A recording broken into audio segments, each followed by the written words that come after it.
I'm very disturbed by Warner Brothers and by the fact that it appears these two kids were not protected, that they were allowed private time on the set with an adult 68-year-old man without anybody watching, which is not okay.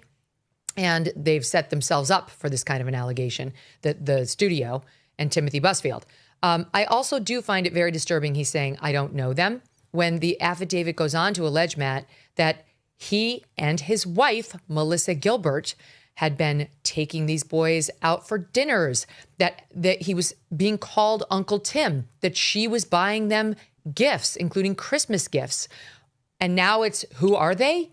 That's bullshit. So there's a reason he's lying. Yeah, there's these things are always a collage, Megyn. It's always a collage, and in the mind of the prosecutor, it's an accumulation of evidence. It's almost like there's no bright line test. It's more of a feeling that you get as a prosecutor. Every case is a little bit different on these, but they're formulaic.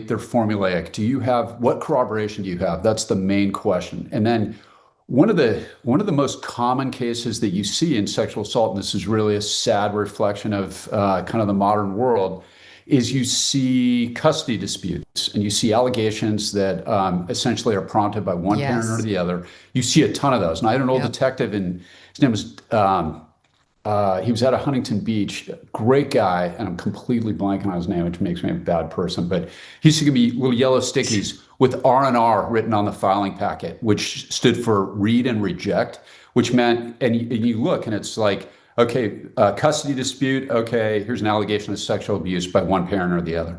And there's a ton of those, okay? And they're sad because they're false accusations, and a false accusation can destroy somebody. It is so common that when the press hits, people will come out of the woodwork. We saw that with Diddy, right? And a lot of the people that came out on Diddy, as bad as that guy was, I think some of them really were money grabs. They saw an opportunity to get at some money.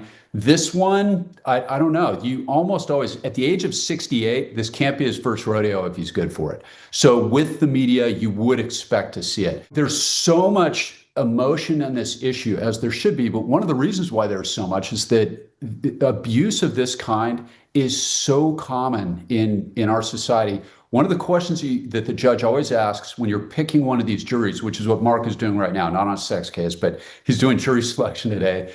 One of the questions is, have you or anyone close to you been a victim of this or a similar crime?